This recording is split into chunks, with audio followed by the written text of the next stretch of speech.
दोस्तों, इस वर्ष की जो होली है वो बेहद ही खास और बेहद ही सुंदर है। क्यों बेहद ही खास और बेहद ही सुंदर है, इसके पीछे का मैं कारण बताता हूँ। क्योंकि दोस्तों 24 मार्च को होलिका दहन, 25 मार्च को रंग उत्सव मनाएंगे और इस वर्ष बहुत बड़ा चंद्र ग्रहण भी है। और भैया, जब चंद्र ग्रहण लगता है तो होली का प्रभाव और भी बढ़ जाता है। जो लोग साधक है, जैसे कि तंत्र क्रिया जानते हैं, जो लोग जैसे मंत्र सिद्ध करना चाहते हैं, या फिर जो लोग जो कि अध्यात्म क्षेत्र से जुड़े हैं, उन लोगों के लिए चंद्र ग्रहण बहुत ही ज्यादा इस वर्ष शुभ रहेगा। 2024 में तो होली के दिन दोस्तों चंद्र ग्रहण है और चंद्र ग्रहण के समय अगर कोई भी क्रिया करते हैं, कोई भी उपाय को अपनाते हैं, या फिर कोई भी जो क्रिया होती है उसे अगर आप अपने जीवन में लागू करते हैं तो बता दे मित्रों, आपको जरूर लाभ मिलेगा। चाहे धन आकर्षित करने के लिए हम वीडियो में जो उपाय बता रहे हैं वो उपाय करें, चाहे दोस्तों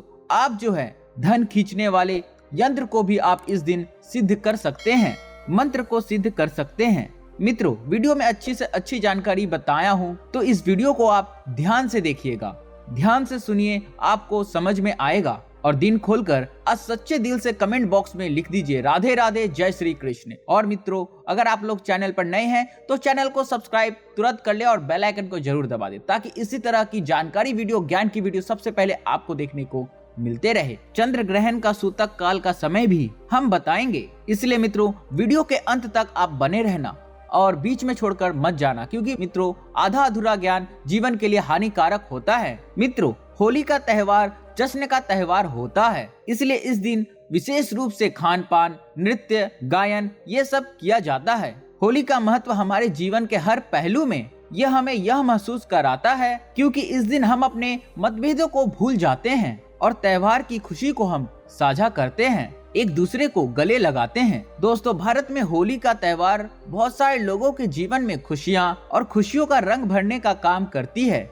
लोगों के जीवन को रंगीन बनाने का काम करता है। आमतौर पर जो होली का त्योहार है इसे रंग महोत्सव भी कहा जाता है। ये लोगों के बीच में एकता का प्यार लाता है, इसे प्यार का त्योहार भी कहा जाता है। मित्रों, होली के दिन कुछ ऐसे कार्य होते हैं जिसे आपको भूल कर भी नहीं करना चाहिए। इस वीडियो में मैं आपको बताऊंगा, और आज इस वीडियो में हम आपको होली के राख का 10 गुण एवं चमत्कारी गुप्त बातें बताऊंगा, जिसका प्रयोग जानने के बाद आप भी होली की राख को आप अपने घर में रखना शुरू कर देंगे। दोस्तों, भारत के कई प्रदेशों में होली कास्ट शुरू होने पर एक पेड़ की शाखा को काट करके उस पर रंग बिरंगे कपड़े के टुकड़े बांधे जाते हैं। कई प्रदेशों में उस शाखा को जमीन में गाड़ करके उसके नीचे मदमस्त होकर लोग गाते हैं, बजाते हैं, होली उत्सव का पर्व मनाते हैं। मैं आप सभी लोगों को बताना चाहूंगा, जिस प्रकार दीपावली में दीपों की उष्णता से, तेल की गंध से, चतुर्मास के संचित जो कीटाणु होते हैं ये सब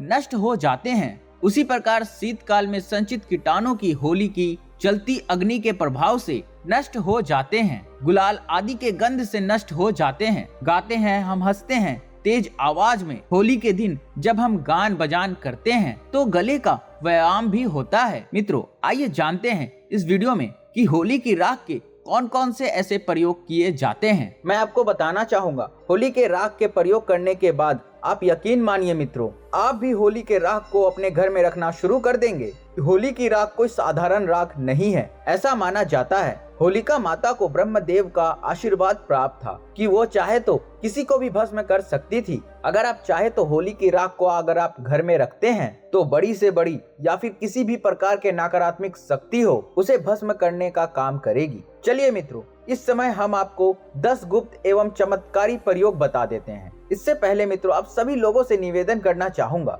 अगर आप लोगों को वीडियो पसंद आएगी तो वीडियो को लाइक जरूर करना और कमेंट बॉक्स में राधे राधे, जय श्री कृष्ण जरूर लिख देना।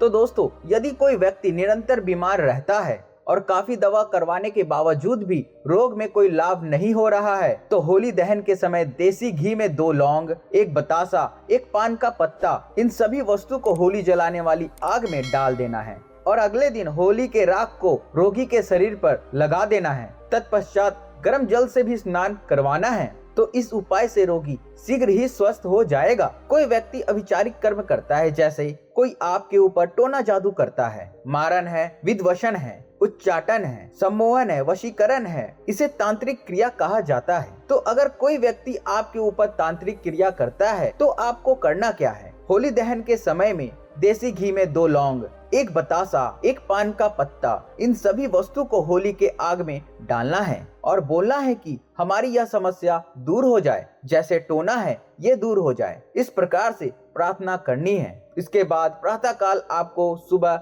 होली के राख को लाना है और इसे पूरे शरीर पर आपको लगा लेना है और गर्म जल से आपको स्नान करना है। तत्काल आप देखेंगे आपके ऊपर किया गया तंत्र, टोना, जादू, भूत प्रेत ये सब भस्म हो जाएंगे और आप स्वस्थ हो जाएंगे। यदि किसी माता बहन के पति दूसरी महिला के संपर्क में रहता है तो आप होली पर उपरोक्त सामग्री, जैसे अभी हमने आपको जो पहले सामग्री बताई है वो उपरोक्त सामग्री आपको लेनी है और 7 बार होली की जलती आग को आपको परिक्रमा करनी है। परिक्रमा करते समय गोमती चक्र अपने पति का नाम लेकर आपको आग में डाल देना है। अगर आप ऐसा करते हैं तो आपके पति यदि कोई दूसरे स्त्री के संपर्क में है वो बिल्कुल ही वापस आ जाएंगे, उनके संपर्क को छोड़ देंगे। और हाँ, अगर आपको ऐसा प्रतीत होता है कि अगर कोई आपके ऊपर तांत्रिक प्रयोग करवा दिया है तो आप होलिका दहन के समय देसी घी में 2 लौंग, 1 बतासा, 1 पान का पत्ता, थोड़ी सी मिश्री, इन सभी वस्तु को होली जलने वाली आग में डाल देना है। अगले दिन होली के राख को चांदी के ताबीज में भर करके गले में धारण कर लेना है तो तांत्रिक प्रभाव बिल्कुल ही निष्क्रिय हो जाएगा। यदि कोई व्यक्ति आपका लिया हुआ धन वापस नहीं कर रहा है तो आप होली जलने वाले स्थान पर जहाँ पर होली जलाई जाती है उस स्थान पर अनार की लकड़ी से उस व्यक्ति का नाम लिख दें। किसमें लिखना है? भोजपत्र में लिखना है और होलिका माता से अपना धन वापसी निवेदन करते हुए उस नाम पर थोड़ा सा गुलाल छिड़कने के बाद उससे आग में डाल देना है। बिल्कुल ही आपका धन वापस मिल जाएगा। दोस्तों, अगर आप किसी से शत्रुता समाप्त करना चाहते हैं तो होलिका दहन के अगले दिन उसी स्थान पर रात्रि 12 बजे जाकर होली जलने वाले स्थान पर अनार की लकड़ी से भोजपत्र पर उस व्यक्ति का नाम लिखना है, फिर उसे बाएं हाथ से मिटा देना है।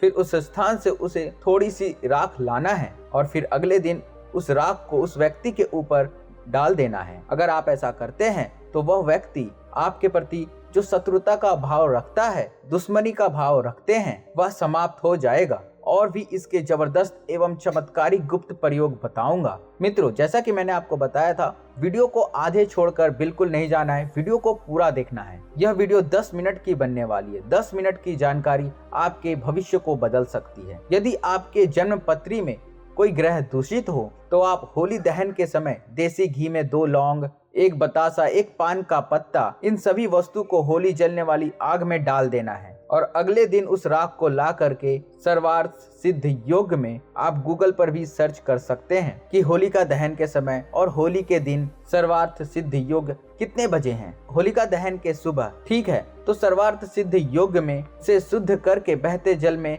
प्रवाह कर देना है। होली के राख को सर्वार्थ सिद्ध योग में प्रार्थना करना है, इसके बाद शुद्ध जल में बहा देना है। तो यदि आपके जन्म पत्रिका में कोई ग्रह दूषित है, आपको नुकसान कर रहा है, नुकसान करना बंद कर देगा। अगर आपको राज्य पक्ष से बाधा आ रही है तो आप होलिका के उल्टे फेरे प्रारंभ करें। कैसे करना है? जैसे जो लोग राजनीतिक क्षेत्र से जुड़े हुए हैं और आपको कोई बाधा आ रही है तो होलिका माता के आपको सीधे फेरे ना लेकर के आपको उल्टे फेरे लेने हैं और प्रत्येक फेरे के समाप्ति पर आंख की जड़ जलती होली में फेंक देने हैं। आंख किसे बोलते हैं? मदार के पौधे को बोलते हैं, जिसे हम अकवन के नाम से भी जानते हैं। तो मदार की पौधे होली के आग में डाल देना है और आपको उल्टे फेरे लेने हैं। और कितने फेरे लेने हैं? 7 फेरे लेने हैं। तो इस उपाय को करने से आपको राज्य पक्ष में, राजनीतिक क्षेत्र में जो आपको बाधा आ रही थी, सारी बाधा समाप्त हो जाएगी। दोस्तों, वास्तु दोष से मुक्ति पाने के लिए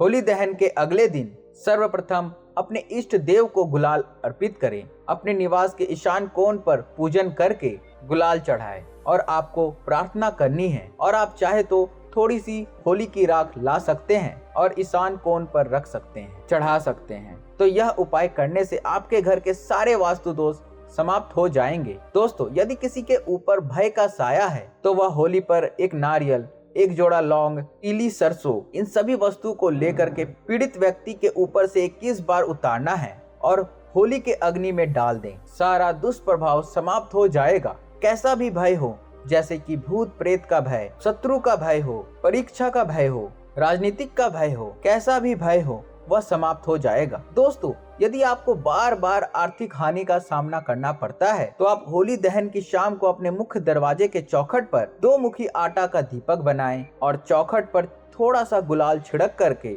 दीपक जला करके आपको रख देना है। दीपक जलने के साथ ही मानसिक रूप से आर्थिक हानि दूर होने का आपको निवेदन करना है। तो यह उपाय होली के दिन कारगर सिद्ध होता है। आपको जो आर्थिक हानि हो रही है वह आर्थिक हानि होना बंद हो जाती है। चलिए मित्रों, 2 प्रयोग और बता दूं, इसके बाद वीडियो समाप्त करूंगा। दोस्तों, यदि किसी बालक अथवा बड़े को शीघ्र ही नजर लगती है तो होली दहन के समय देसी घी में 2 लौंग, 1 बतासा, 1 पान का पत्ता, इन सभी वस्तु को होली जलने वाली आग में डाल देना है और अगले दिन होली माता को प्रार्थना करने के बाद होली की राख लाना है और इसे तांबे या चांदी के ताबीज में भर करके गले में धारण कर लेना है। धारण करते ही नजर दोष लगना बंद हो जाएगा। कोई कितना भी बड़ा तांत्रिक आपको नजर क्यों ना लगा ले, वह नजर आपको नहीं लगेगा। और एक अंतिम उपाय आपको हम बताना चाहूंगा दोस्तों, होली के राख का। दोस्तों, ऐसा माना जाता है कि होली की थोड़ी सी राख को लाल कपड़े में बांध करके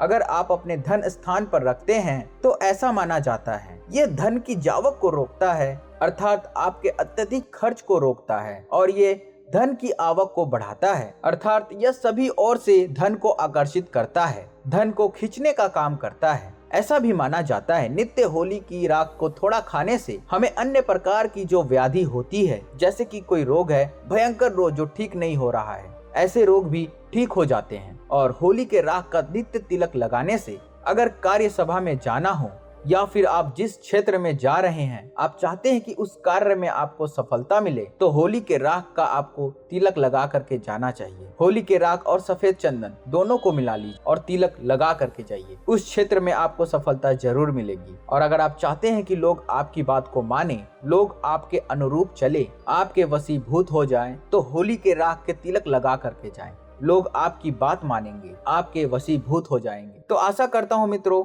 होली के राख के 10 चमत्कारी एवं गुप्त और भी अनेक प्रयोग बताया हूँ, वह प्रयोग आपके जीवन में कल्याणकारी एवं मंगलमय साबित होगा। लेकिन क्या आप जानते हैं मित्रों, होली पर ये 3 चीजें कभी नहीं चढ़ाना चाहिए, इससे उल्टा आप बर्बाद हो सकते हैं।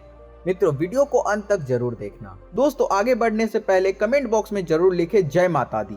दोस्तों, शास्त्रों के अनुसार माना जाता है कि होलिका दहन पर होली की अग्नि में टूटा हुआ गन्ना नहीं अर्पित करना चाहिए, ना ही खराब गन्ना अर्पित करना चाहिए। इससे उल्टा आप पर होली मैया का श्राप लग सकता है। टूटा हुआ गन्ना पूजा पाठ में इस्तेमाल नहीं किया जाता, इससे होली माता जाते जाते आपको श्राप दे सकती है। आपके घर में भयंकर गरीबी का वास हो सकता है। मित्रों, शास्त्रों में माना जाता है कि जब होलिका दहन होता है तब होली की अग्नि में पवित्र चीजों को ही डालना चाहिए, अर्पित करना चाहिए। जब आप अग्नि में गन्ना डालें तो गन्ने के ऊपर हरे भरे पत्ते जरूर होना चाहिए, क्योंकि मित्रों पूजा पाठ में अधूरी चीजें इस्तेमाल नहीं की जाती। अधूरी चीजें इस्तेमाल करने से अधूरा ही फल प्राप्त होगा, इसीलिए गन्ना साबुत होना चाहिए, टूटा हुआ बिल्कुल भी ना हो। दोस्तों, हमेशा याद रखें, होलिका दहन से ठीक पहले गन्ना अपने घर में लेकर अवश्य रख ले और गन्नों की संख्या 2 या 5 या फिर 7 की संख्या होना चाहिए। दोस्तों, होली के पवित्र अग्नि में पानी वाला नारियल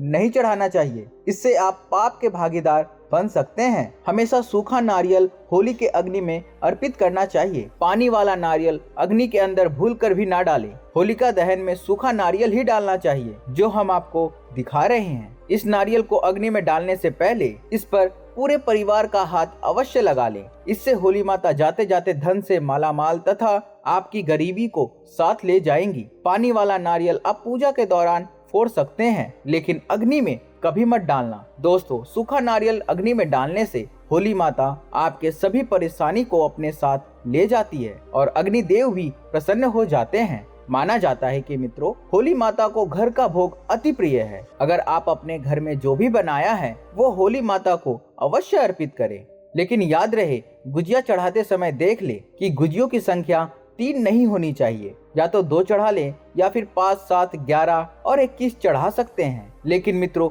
गुजियों की संख्या 3 नहीं होनी चाहिए। ऐसे में 1 की संख्या में भी गुजिया नहीं चढ़ानी चाहिए। होलिका दहन में आप बर्फी का भी भोग लगा सकते हैं। और जल अवश्य अर्पित करें। होलिका दहन में गाय के गोबर से बने उपले या यूं कहे बलकुड़ियां अवश्य चढ़ाना चाहिए। दोस्तों, होली के अग्नि में आप हरा चना, गेहूं की बालियां, कोई भी नई फसल अवश्य अर्पित करें। इससे आपके घर में अन्न धन की कमी कभी नहीं होगी। जब आप माता को बालियां अर्पित करें तो देख ले टूटी हुई बालियां ना हो, सूखे हुए पत्ते ना हो, एकदम बालियां हरी भरी होनी चाहिए। होलिका दहन के अग्नि में सूखी बालियां चढ़ाने से पाप लगता है। दोस्तों, शास्त्रों के अनुसार माना जाता है कि अगर आपको मासिक धर्म आ जाए तो ऐसे में आप होलिका दहन की पूजा किसी और से करवा सकते हैं। आप पूजा का वैसे ही पालन करें जैसे आप करते आए हैं, लेकिन मित्रों, मासिक धर्म के दौरान होलिका दहन के पास नहीं जाना चाहिए। आप दूर से होलिका दहन देख सकते हैं और आप किसी और से पूजा पाठ भी करवा सकते हैं। इससे भी आपको फल की प्राप्ति अवश्य होगी।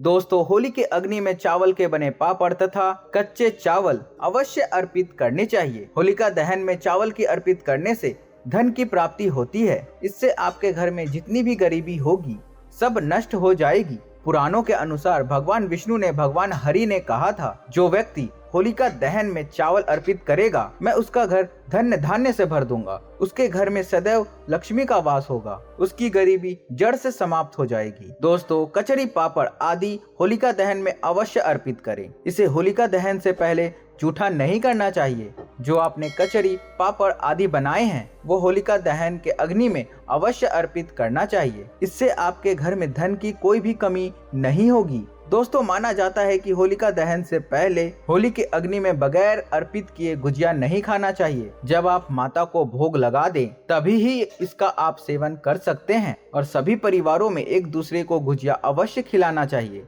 यदि आप बगैर पूजा में अर्पित किए गुजिया खा लेते हैं तो परिवार में गरीबी और बीमारी आ जाती है और अन्न में कमी आ जाती है। और जो लोग पूजा पाठ करने के बाद माता को गुजिया अर्पित करते हैं तो इससे आपसी प्यार मजबूत होता है। माता को भोग लगाने से पहले गुजिया जूठी ना करें। जब आप पूजा वगैरह कर ले तब उसके बाद आप गुजिया खा सकते हैं। हमेशा याद रखें, माता को गुजिया का भोग लगाने के बाद कन्याओं को गुजिया अवश्य खिलाना चाहिए और दक्षिणा भी देना चाहिए। इससे नव दुर्गा तथा माता रानी का आशीर्वाद प्राप्त होता है। दोस्तों, इस दिन गाय को भोग अवश्य लगाना चाहिए। इस दिन आप गाय को गुजिया वगैरह अवश्य खिलाएं। गाय को मीठा भोग खिलाने से कई जन्मों जन्मों तक पीढ़ी दर पीढ़ी राज करती है। इससे सभी देवी देवताओं को भोग लग जाता है। इस दिन आप कुछ करें या ना करें लेकिन गाय माता को भोग अवश्य लगा दें। इससे होली मैया का आशीर्वाद सदैव आप पर बना रहेगा। तो मित्रों, उम्मीद करता हूँ वीडियो आप लोगों को बहुत ही पसंद आया होगा। अगर आप लोगों को वीडियो पसंद आया है मित्रों तो वीडियो को एक लाइक कर दे और कमेंट बॉक्स में राधे राधे जय श्री कृष्ण अवश्य लिख दे। और अगर आप लोग चैनल पर नए हैं, पहली बार आए हैं तो चैनल को सब्सक्राइब करके बेल आइकन को जरूर दबा दे ताकि इसी तरह का जानकारी की वीडियो, ज्ञान की वीडियो सबसे पहले आपको देखने को मिलते रहे। और ज़्यादा से ज़्यादा इस वीडियो को शेयर कर दे ताकि आपके परिवार को और आपके दोस्तों को भी इस तरह की जानकारी वीडियो देखने का मौका मिले। तो मिलते हैं हम अगली वीडियो में एक नई जानकारी के साथ, एक नए ज्ञान के साथ, एक नए थॉट्स के साथ। तब तक के लिए नमस्कार मित्रों।